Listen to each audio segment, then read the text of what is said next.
Bink. Hello, everybody, and welcome to the Nerd Ledger. I am Cage, and that is Chair, and we are Chair. here. Yep. Yeah. So, how's it going, pal?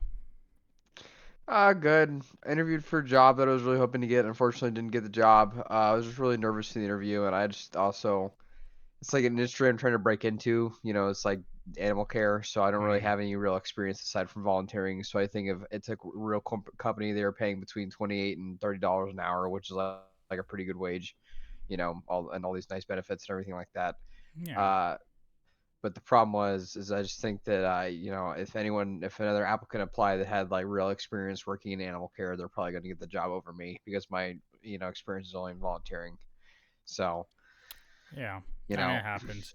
It's a tough market out there, to try yeah, to break into anything at this point in time. But, just keep trying, and you'll find something. I mean, like, I don't really like to scroll Reddit, but whenever I do, there's always people talking about like they've been looking for jobs for like years and shit, and yeah, it's hard to know if it's like an issue with like the jobs they're going after, or if it's like you know, they just need some practice, some prep, some help to prepare for interviews. But yeah, it's tough out there, despite what some people think. So yeah, but yeah, just keep trying, keep trying. If you need help prepping, just let me know. I can give you some test interview questions and shit. yeah, So yeah. I really need to get a job. That's for sure. I think I need to sober up more importantly, more than anything too. Is another thing I've been thinking about lately, which is probably more important. You're probably surprised to hear me say that, but I've been thinking a lot about that lately. Saying like maybe maybe just for when you're looking for a job, it's going to be sober. I think that's kind of common, right? Like at a certain point, people who are like frequent users of alcohol or marijuana or whatever it is, like at a certain point you go, man, I gotta cut back, or like it's not really doing anything for me, or something like that. Like I think it's pretty common. I think it's good to know your limits and kind of you know assess how things affect you, and if you feel like you're not as productive because of it, it's good to be able to assess those things. But if you feel like it doesn't really affect you that much, then yeah, keep doing your thing too. You know what I'm saying? Yeah, absolutely. So Anyway, that's my life, my personal life laid flat to all like three of our viewers. I don't know if anyone's still listening to this thing or not. Who's if you're still with us after all these years, because it has been years now. We've been doing this for like what, 2 or 3 years now? it's been like almost, I think it's like 4 years, 4 years? Damn. We need almost to have 5 like years. when's the anniversary? We should like be celebrating that shit. We're bad at this. We're Uh, really bad at this. yeah, I mean, I think we started like right, like middle of COVID, maybe. So Yeah. yeah, it's been a while. It's been like 4 years for sure. I don't know when the anniversary is. I could find whenever we published our first episode. So Yeah. what what is this? Oh, this is what happens when you get tattoos. Sometimes you shed. You just shed everywhere. Ew, that's disgusting. Yeah, it's. Damn, I no mean, wonder we don't get any viewers. Holy what? shit. What? Because like to see that shit, they're like, "Ew, let me peel this shit off my arm and show it to our viewers." Like, damn. Well, no, I didn't peel it off. It just was there. Like you don't peel it. Like when it's shedding. You don't peel it. You just let it. You just let it shed. If you peel it, you're Copy gonna, that. because it's healing. While it's peeling, it's healing, which is, Yeah, that's an unintentional rhyme. But if it's peeling and you pull it and you like pick away at it, the ink hasn't fully settled yet, so it pulls the ink out, and you'll end up with a patchy tattoo if you do that.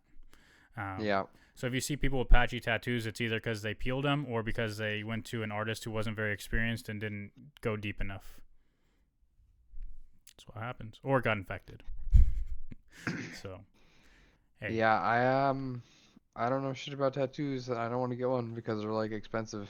Uh huh. And they don't feel great, like Yeah, they getting hurt, them. But and but then you leave and you're I'm like, spoiled man, I brat. look cool, So you know. yeah, And then you go home and you're like, why is my arm hurt a little bit, or wherever you got your tattoo? And then you can't go to the gym for a few days most of the time, which sucks. and especially when you get them in like this area right here, where your arm Hmm. bends, you know, you can't really bend it very well for about a week, so it makes it difficult. And you don't really want to, because the more you move it, the more friction there is, the more it's gonna heal badly. So you gotta be careful. It sucks, Hmm. but hey, here we are. Um, yeah. So I haven't really been doing much lately because I've just been working, and work is work. Work is busy and keeps me busy, and a lot of times it's very annoying. But that's okay. It's okay to be annoyed at work. Um, but last time we podcasted, we kind of talked a little bit about the possibility of Paramount buying Warner Brothers. Yes. And then after that, news broke that Netflix is buying Warner Brothers. And this started like just a whole chain of events that's pretty funny in my opinion. Um, Hmm. but obviously, with Netflix buying Warner Brothers, there's this whole backlash of people in the industry and out of the industry and everything else kind of worried that it might monopolize streaming. It'll end the streaming wars, and it'll destroy media in the future because Netflix hasn't historically done theatrical releases. They're buying all these major franchises. And so there's a lot of concern. It does have to pass through antitrust laws and everything first. Are you concerned about that at all? No, because I think they're gonna, they're a movie company and they're still supposed to like make movies and put out like a product that they need to sell. They're gonna keep doing that at some point, hopefully. And it's just kind of weird how these big companies are all buying each other. You think that's something that the government would like stop because you think it's like, okay, these are like getting way too big. Like, Netflix owns like everything and Disney like it's like literally like Disney owns everything and Netflix owns the other half of everything. That would be Right. what it'd be like. Well, That'd be our world after this deal it, if this deal goes through. and it's entirely possible that the government does step in and say, no, you can't do that. Yeah. Which was, Antitrust, that's what it's called, right? yeah, Yeah. yep. And Yeah. then even Paramount, right? So, so Paramount's CEO is really butthurt about it, and Yeah. he's pretty much saying like, listen, you could have gone with us. First of all, we offered more money, Hmm. um, which like pretty much like they went and appealed directly to HBO's or not HBO, Warner Brothers stakeholders, pretty much saying, "Yo, you guys own part of this company, and the people running it chose the worst deal. You're getting less money because of them." And so they tried this whole hostile takeover thing. So I have some more about that, but essentially, they were Paramount's argument is you wouldn't have to deal with antitrust as much if you chose us because we don't own nearly as much of the market share or properties or IPs that Netflix owns. So it would have been a lot easier for our deal to go through. Not to mention, we offered like $20 million more or some shit like that. Like it was crazy numbers. It might have been billions. So like Netflix offered like $87 billion. 77 of that was total value, and then another 10 was like their like part like they would give shareholders stock in their company. So like the way it broke out is for I think it's like $237 or something. No, $23.75 a share. That's what it was. $23.75 a share to every stakeholder in Warner Brothers plus $4 in Netflix stock. So essentially, they'd get $27.75 per share with Netflix's deal. And then Paramount's like, well, we would have just like their deal would have been worth $30 a share straight cash to every shareholder. And so, they're trying this whole hostile takeover thing, and they're real upset about it. But I have some updates. So, on the first part, about people are concerned about Netflix buying it up and what they're going to do with it. Netflix CEOs have defended the deal in a memo to employees, saying, quote, "We see this as a win for the entertainment industry, not the end of it." So Ted Sarandos and Greg Peters, the co-CEOs of Netflix, issued a memo to staffers that conveyed their belief that the company's deal to buy Warner Brothers and HBO Max will withstand a counterattack by David Ellison's Paramount Skydance and will clear all regulatory hurdles. Netflix's mega deal to buy Warner Brothers Studios, HBO, and HBO Max with an enterprise value of $82.7 billion was announced on December 5th. 3 days later, Paramount Skydance went hostile, with Ellison announcing that the company was taking its $30 share offer for all of Warner Brothers Discovery directly to shareholders. Paramount's current offer has a $108.4 billion enterprise value. Regarding Paramount's hostile bid, Sarandos and Peters, echoing comments they have made previously, said in the memo to employees, "It was entirely expected, but we have a solid deal in place. It's great for our shareholders, great for our consumers, and a strong way to create and protect jobs in the industry. We are confident we'll get it over the finish line, and we're genuinely excited about what's ahead." The memo to Netflix staff was disclosed in an SEC filing Monday. The memo was released on Netflix's Take 5 blog, which, quote, aims to give employees clarity and understanding around strategic bets, issues, and a heads up on important news in roughly a 5-minute read, internal only, per the filing. In a Q&A in the note to employees, Sarandos and Peters answered this question. The question is, some feel this is the end of Hollywood. What's our response to that? The co-CEOs wrote, "This is something that we've heard for a long time, including when we started the streaming business. Our stance then and now is the same. We see this as a win for the entertainment industry, not the end of it. This deal is about growth. Warner Brothers brings businesses and capabilities we don't have, so there's no overlap or studio closures. We are strengthening one of Hollywood's most iconic studios, supporting jobs, and ensuring a healthy future for film and TV production." The two CEOs reiterated that they feel confident that Netflix will get the regulatory approvals that are needed to close the Warner Brothers deal, as well as their pledge to keep Warner Brothers movies in theaters. They said, "Theatrical is an important part of the Warner Brothers business and legacy, and we don't want to change what makes Warner Brothers so valuable. If this deal had happened 2 years ago, hits like Minecraft and Superman would still have premiered on the big screen as they did, and that's how we plan to keep it. We haven't prioritized theatrical in the past because that wasn't our business at Netflix. When this deal closes, we will be in that business." So what are your thoughts, sir? Oh, that's a lot. Uh-huh. That's a lot. I mean, it's what they're expected to say. They're not gonna come out and say, "Yeah, we're gonna take their business and do whatever we want with it and hope it succeeds." Like, obviously, they're gonna utilize the assets they're buying.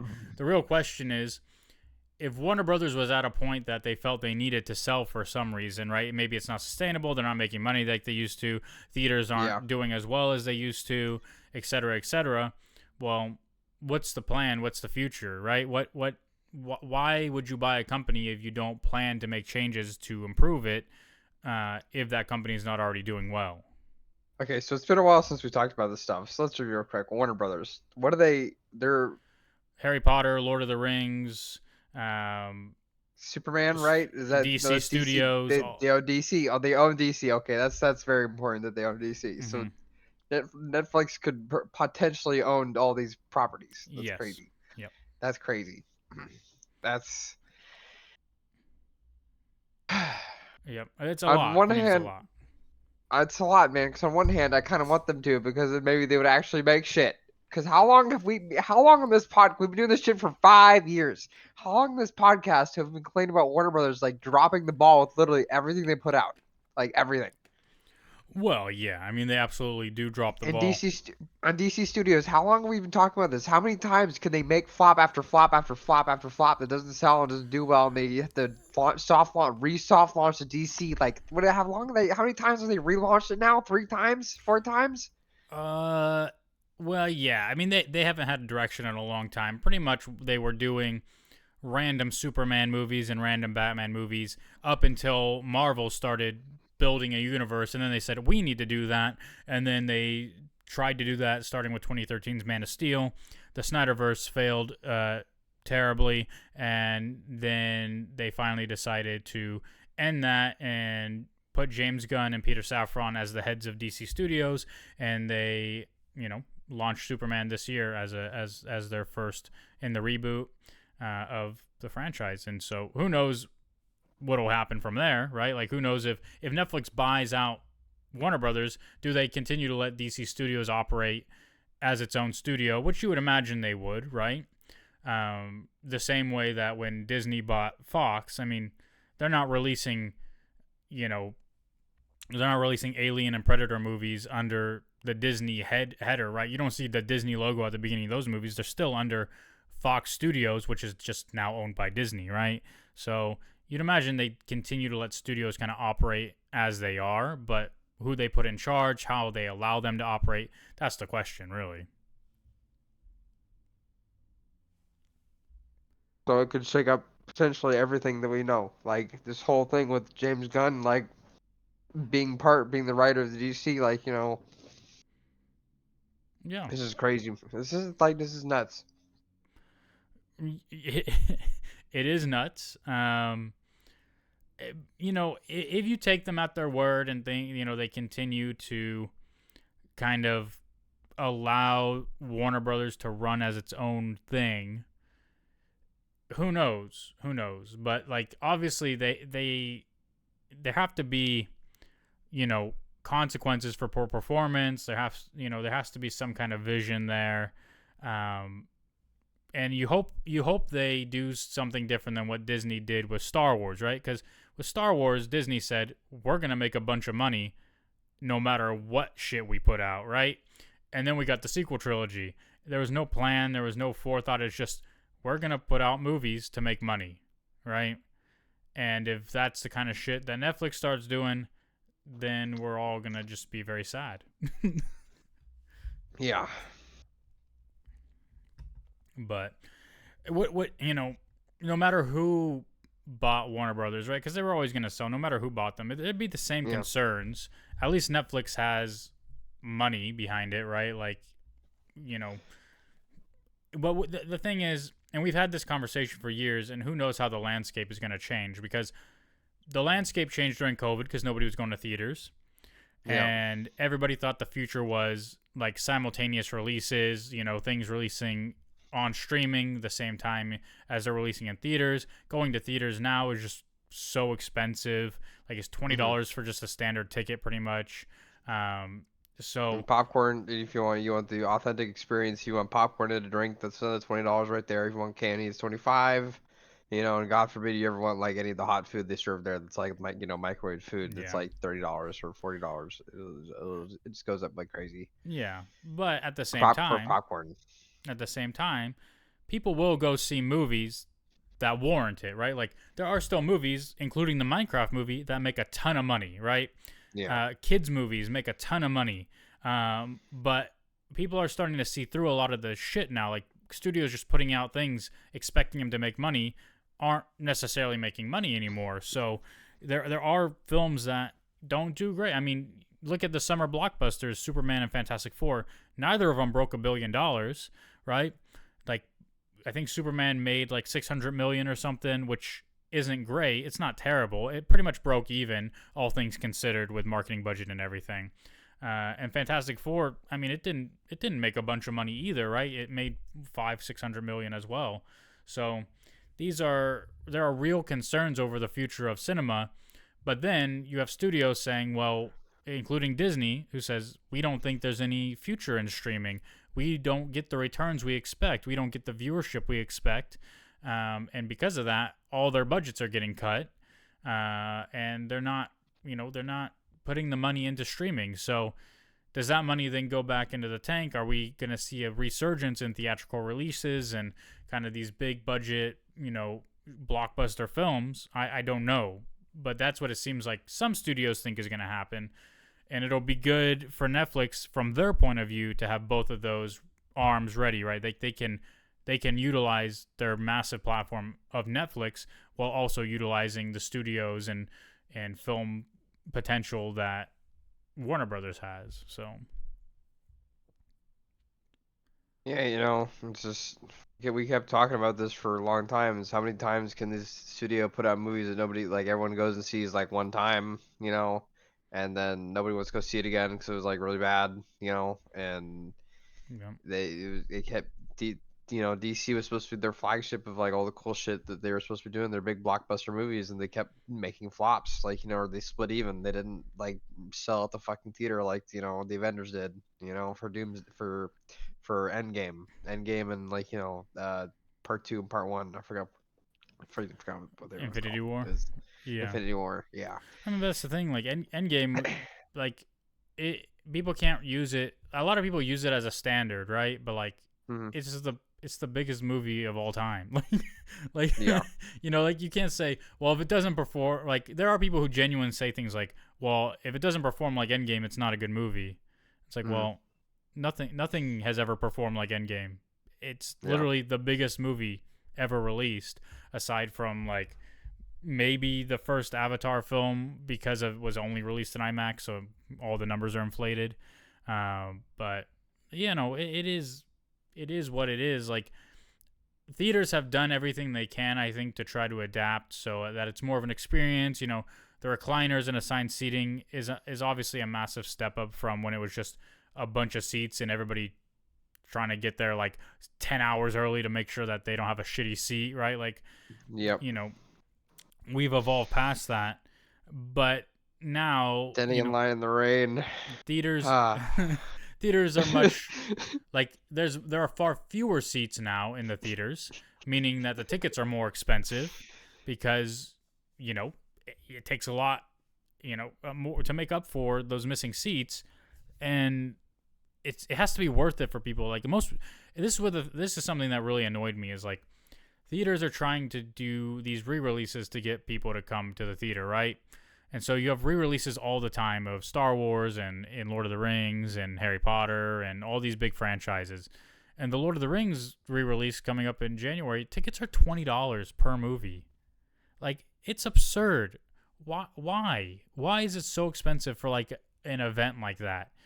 Yeah. Is it because you expect people are just going to pay it no matter what? Because like the reality is there are a lot of people who won't, right? And this is the challenge in every industry, and working in an industry where you have to balance dollars, profit, and units. I can tell you, it's not an easy thing to balance, but they should have the data to suggest at certain price points when does when do ticket sales drop off, uh, and kind of how do you mitigate for that, right? And it's like you know this is something that in my job I'd have to do frequently, not all the time, but frequently is you look at a price point and say 299 or 349, right?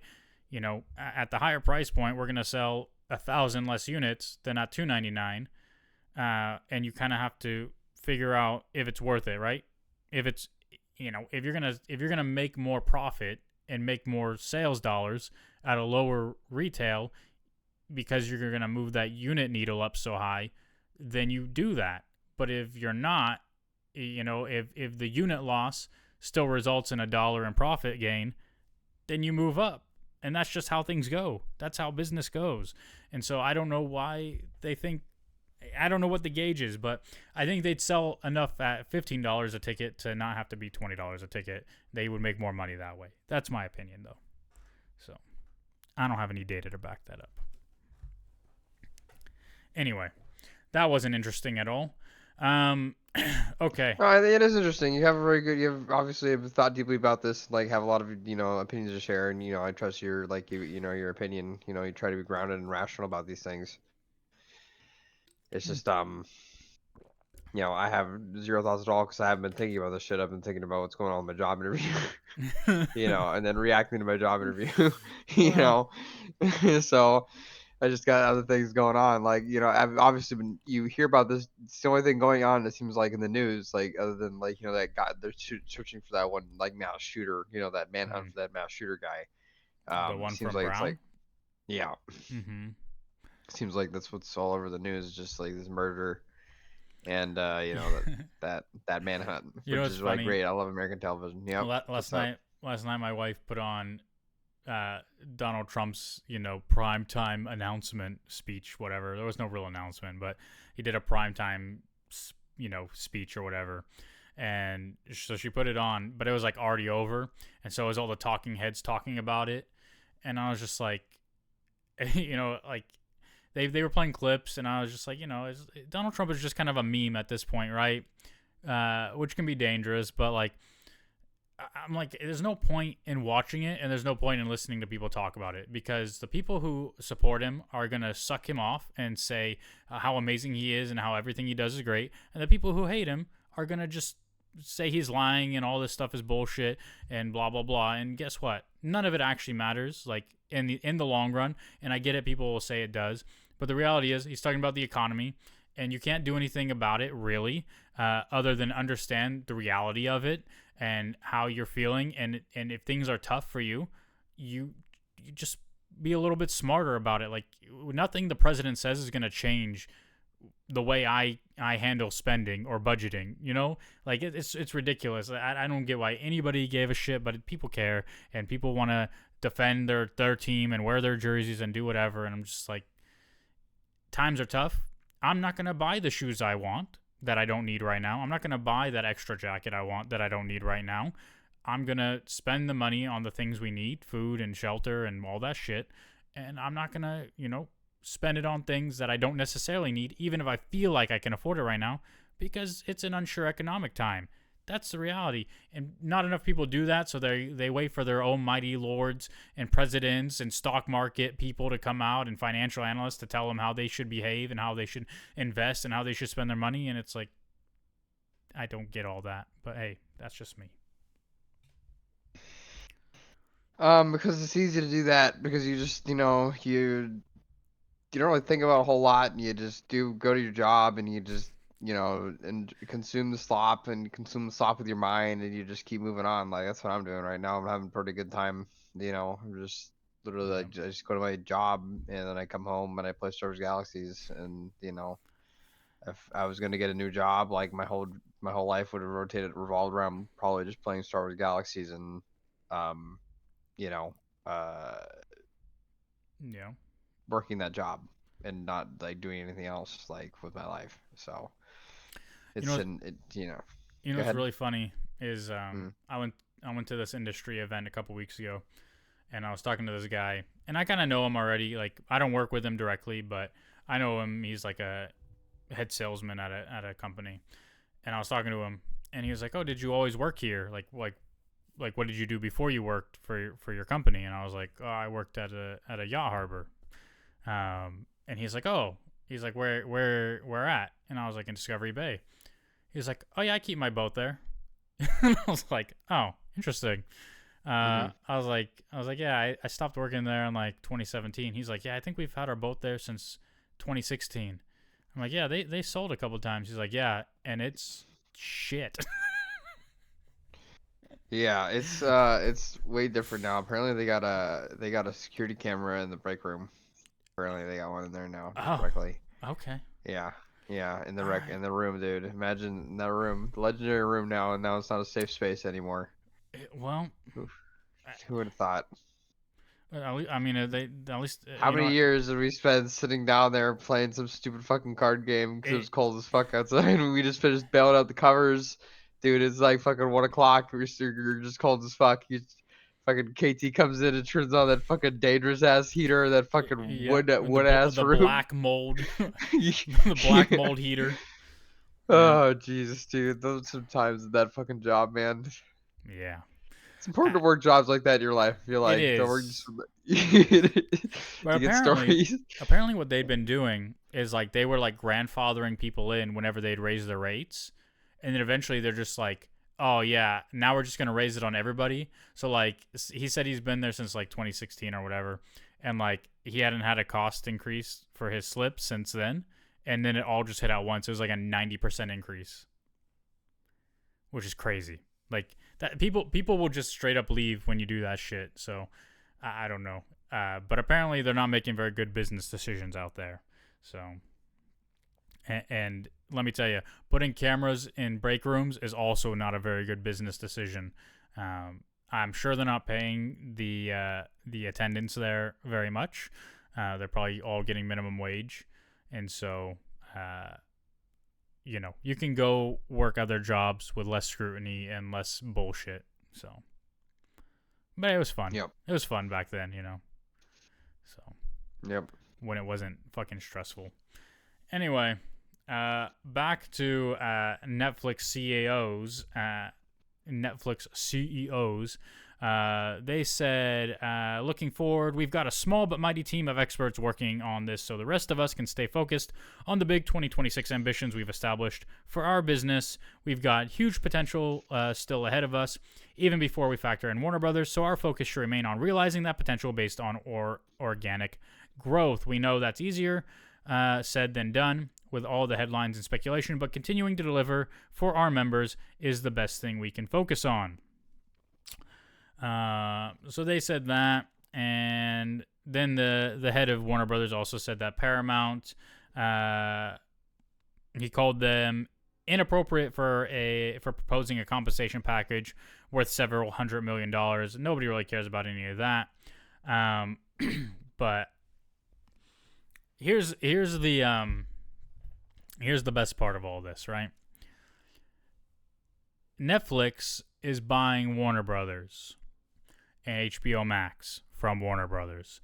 Now, whether they pick up all of HBO Max's stuff and put it on their platform or not, remains to be seen. My guess is not, because for people who don't know, Warner Brothers just raised the price of HBO Max today, starting during the next billing cycle. If you pay for HBO Max with no ads now, it is almost $19 a month. Netflix, I think, without ads is like $26 a month. Disney Plus without ads, I don't know where it's at now. It used to be like $10. I think now it's like somewhere between 12 and 15 or maybe 17. Paramount's up there at like $12 a month. Peacock is out there at $12 a month. Like, it's just unsustainable at this point. Like, people can't afford all that shit. So yeah, it's, to me, you gotta it's pick and choose. You gotta pick and choose. And someday someone's gonna come around and they're gonna bundle all these things together in a package, and they're gonna sell them to you. And they can call it cable. They do package it. They don't call it cable, but they do package it. But they don't give you discounts on it. That's the thing. Like, Yeah. I have a Hulu bundle with Disney Plus and ESPN and HBO Max, but it's all at the same prices. There's no discount to having them all three together or all four together. Like, it's just at their prices. Like, there's no gain to it, right? And this is the thing with streaming. This is what these companies don't. I mean, they realize it, of course, because so many of them have changed their strategy to releasing once a week. But really, what most people do, if they're smart, is they don't subscribe to these things every month. They wait till the thing they want is on there. They wait till it's over. They subscribe for 1 month, watch it all, and then cancel it. Like, that's what most people probably do. That's what I used to do with some of them. And now my wife likes to watch a lot of things. So if I cancel it out of nowhere, then she's like, hey, I thought we had this. I want to watch this thing. So, but if prices keep going up, that's what more and more people will do. Like, they're not going to pay for these things every month. They're going to pay for them for the things they want at the time they want them, and then they're going to cancel it. Yep. Other than that, there was some bit of, it's the Avengers Doomsday stuff. People are real upset about the strategy of releasing Doomsday teasers, I guess. And it's mostly just content creators who want to be able to talk about it that are mad. I don't really care. But apparently what they're doing is they're releasing bits of teasers during Avatar, the new Avatar movie, in theaters, but they're doing like a different one every week, and they're like not complete teasers or something, and then people are real mad because they're like, "Well, I can't talk about it because." But there's some teasers that have been leaked that are out there and whatever. Just wait for it to be out. Like, for me personally, I've stopped caring about teasers, trailers, everything else. Like, I really don't give a shit. The less I see of them, the better. Like, I'll usually watch the first trailer and then that's it. I don't care about all the other trailers and teasers and new footage. Like, I'll just go see the movie when it comes out, and I don't need to see all that shit up front. So, Yep. did you watch the Supergirl trailer? Yes, I did. Did you like it? It was okay. Yeah, it's one of those. Yeah, dude. Like, I don't know what I'm not. I don't get excited anymore. Like, these trailers have no effect on me. Like, oh my god, it's it's him, it's her, it's that, it's this. Like, I don't. I don't read comic books, so I don't really know these heroes and villains very well, especially like Supergirl. Like, Supergirl's like a comic book series on its own, right? I don't. Yes. I don't rec. I don't recognize any of those villains from. Why would I? I just don't know them. So. Yeah. I mean, really, it's Woman of Tomorrow, right? Like, the movie's called Woman of Tomorrow, and it's when you watch the trailer, you're like, oh, okay, it's very close to the comic book Woman of Tomorrow, the event. Never even heard of it. Well, yeah. But I'm the same. Like, unless there's some massive reveal, really, like, which there isn't too much anymore in trailers, but like, the last one I really remember getting super excited for was the Civil War trailer when Spider-Man shows up, because it's the first time you're seeing that costume, kind of seeing how he moves. Like, you're like, oh, that's fucking cool, Like, that's something to be excited about. But like, most trailers don't have that much going on in them anymore. You really hope that they're not like releasing all the good stuff in the trailer and then the rest of the movie's fucking trash, Like, that's really what it all comes down to. But yeah, it was an okay trailer. You get like half a second shot of Jason Momoa as Lobo. Okay. Yeah, it's Woman of Tomorrow. Like, if anybody wants to prepare for it and kind of try to get ahead of it and know what to look for, read that comic book series. But then don't be surprised when they make changes, because adaptation means changes. So, but yeah. I don't know. That's about it. I have nothing else really. So, it's just that Netflix thing, and who knows if it'll go through. Who knows? I hope the drama keeps up between Paramount and Warner Brothers. That'll be entertaining. And yeah, Supergirl comes out next year. You know what movie comes out next year, which isn't a typical one for us, that I want to see, is The Odyssey. Yeah, looks like it's gonna be a crazy movie. Yeah, which again, is another Warner Brothers property. I mean, they produce or fund or whatever. They're the studio behind all of Christopher Nolan's movies, Warner Brothers. So you have all of that as well. So Netflix is really getting a lot in this deal, and we'll see what happens. We'll see what they do with it. I think it'll be a lot like Disney buying Fox. Like, it'll be a slow rollout of things, and there's obviously everything else still in the works, right? Like, we got a Harry Potter TV show coming to HBO Max. We got The Hunt for Gollum coming out in a couple years. Like, we have all the stuff James Gunn is working on with DC Studios. So there's a whole bunch of already in the works stuff at Warner Brothers, and so I think it'll be a slow transition once it does go through, which it wouldn't even be till like late next year if everything would get finalized. So there's still a lot of waiting. Yeah. I finally watched the 2017 Alien movie. I don't know if you ever watched that one, Alien Covenant. I did watch all those. I watched all the new movies, all the new Alien movies. What did you think? It was okay. I mean, like, the aliens are like way more intense because CGI allows them to be. But the story wasn't really that compelling. Michael Fassbender's cool, but I don't really care about the character that much. Like, Okay. Like, are we supposed to be surprised that he's not a good guy? Yeah. Um, I don't know. And then like at the end, obviously like, they're setting it up for another sequel, which never happened because Fox got bought by Disney.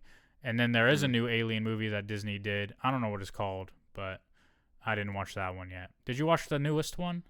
Came out like last year or the year before? Nope. Okay. Well, Disney did one. I don't know what it's called. It's called Alien something. Um, what are the ones that? So the most recent two that Fox did are Prometheus, which was a 2017 one, and Romulus before that, right? Yeah, and Alien Earth. I haven't watched Alien Earth yet. Yeah, that's on TV on Hulu. Yeah. On Yeah, I haven't Hulu, watched yeah. that yet. So I have to watch the Disney one, and I have to watch Alien Earth, and then I have to watch Mm. the new Predator movie that's in theaters now. So I'll probably just wait till it goes on Disney Plus too. But other than Yeah. that, I've seen everything. Woohoo! I'm getting somewhere in life. Yeah, you watched movies outside of, more they're more definitely more cult followings. Definitely, and those movies are more of a acquired taste. What do you Really? think of the gore and the action and the violence? Do you think it's too gory? Do you think it's not gory enough? I mean, in terms of gore, like it could definitely be more gory. Like it's not that gory. Mm. Um, yeah, I don't think it. I mean, I just think they're. I think the concept is interesting and executed well early on, right in the first few Alien movies, and then it starts to feel a bit redundant in the next few. Um, and then I think obviously with like the turn into well, like then they did the Alien vs Predator movies, which were not good, and then Ridley Scott made Alien 5 and 6 and tried to go in this new direction with like where they came from, kind of, and like the origins and this whole idea of God and creation and all this weird shit. And it's like, he tried to bring new ideas into a franchise that seemed like it was out of ideas, but um, wasn't necessarily the most interesting ideas. It's just cool to see better graphics with aliens and stuff, but the movies themselves are just they're okay. Just they're okay. Yep. They don't do a lot to. I don't know. They're okay. I enjoyed them, but I didn't necessarily need them. But yeah, the new aliens are like super aliens. Like they have like razor blades on their back and shit, and um, you know, they're pretty cool. They do cool things. Yep. Um, a lot of the humans are annoying though. Like I start rooting for the predator. I mean, for the alien. And I don't know if that's normal or not. I'm guessing it is because the humans fucking suck. They're just not interesting at all. Don't care about the humans. Yeah. That's definitely a problem. Like, there's no more Ripley anymore, like a main character that you feel very compelled with, or like, the Marines and aliens who you felt very compelled to like and to see who would survive or who would live or die throughout that entire encounter. Even Yeah, though most of them ended up dead. yeah. You, You you don't know, you don't get any of that anymore. Not even in Romulus, which is like the newer one, but it's just they were there to die. It felt like most of them were just there to die. yeah. Who. Which pretty much everybody died except for the who is that? Danny McBride, Hmm. and then the girl who again I don't care about. Like just a random girl, and okay. And then yeah, then he plants like the alien embryos with all the human embryos at the end of the movie, and just like, all right, so everybody's gonna die on this ship, I'm Hmm. assuming. But who cares? Because never got a follow up anyway. So I mean, honestly, Michael Fassbender is the best part of those movies because at least he's a good actor. Yeah. So, but yeah, Indeed. yeah. Now I need to start watching, I think Tarantino movies because I've never watched any Quentin Tarantino movie fully.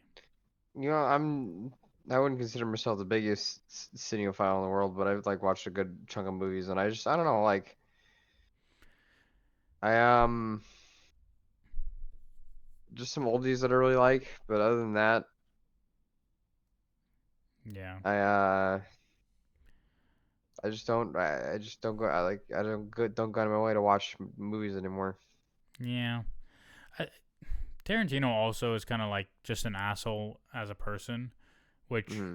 doesn't bother me because I think most celebrities are terrible people. Um, but he was saying shit recently about like actors he's worked with and saying like they were he doesn't like them or they're terrible or they ruined his movies and shit, and like everybody's just like, man, Tarantino's a piece of shit.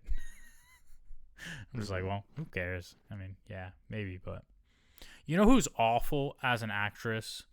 Uh, Sydney Sweeney. She's an awful actress. Like I get it, people like her because she's attractive and was naked in Euphoria, which I watched like 2 episodes of, and it drained the soul out of my life, and never watched it again because it's just soul draining to watch. Everybody in it is just awful, not like awful acting, just awful people. They're like playing characters who are just genuinely awful. Um, and then like she was in Madam Web, which was a bad movie, so you can't really like judge the acting too much in it. But then like I started watching some like comedies because I needed to laugh at something, and so I started watching a comedy she was in, and I got through like 10 minutes. She's just not a good actress. Sorry to say it. Well, there you have it, folks. There you have it. My hot take: Sydney Yep. Sweeney is not a very good actress. Cage hates women. Sorry. Well, yeah. That's Yeah, what. totally. Yep. Yeah. Yep. Not true though. Not true. Not I true. like Anna Kendrick. I think she's a good actress. Mm. Um, yeah, I know a lot of women actresses. I could totally name right now. You know who I used to really hate? Jennifer Lawrence. I used to despise her because she was really annoying in X-Men. I just think Mystique got way too much play in the X-Men movies. And Yeah, you really hate Mystique. she was really annoying in interviews for years. But recently, I appreciate Jennifer Lawrence a lot more. I Hmm. like she is not a bad actress. She's actually quite good, and any interview I've like read that she's done or like seen her in, I don't know. She just comes off way more down to earth, and she admits a lot of like her past takes and things she said was stupid and she shouldn't have done it, and she was young at the time, and I think that takes a lot of humility and self-reflection to like express how you've grown as a person. So yeah, no, Jennifer Lawrence, I apologize for ever saying I hate you and that you're a C word. Um, because yeah, but I still think you ruined Mystique. No, it's not your fault. I blame the writing. The writing made you bad. Mystique is just shouldn't be in that many X-Men movies. Sorry to say it. Hmm. She's not a main character and she's not an X-Men. And that line in Dark Phoenix about why isn't it called X Women? That was terrible. I'm sorry you had to read that line. Bad. I tried to watch X-Men Dark Phoenix once, and um, it was hard. It was hard. I couldn't get past much of it. Didn't. I haven't watched any of the movies in a long time. Yeah. Did you watch any of those X-Men movies like Apocalypse or Mm-mm. um, I didn't watch like X-Men. First The Class, for I didn't watch any of that stuff. I didn't watch any of that new stuff Days at of Future all. Past? Nope. That one's worth watching. The other ones, take 'em or leave them. But it doesn't matter because it's all getting rebooted Shops. anyway. Yeah, So it's all getting rebooted. yeah, but Yep. yeah. Anyway, that's it. You got anything else? You got anything you want to say? Nope. Perfect. Well, thanks everyone. Rate, comment, review, like, subscribe. Click all the buttons and do all the things and share your thoughts. And we'll be back one day. Who knows what day. Anyway, bye.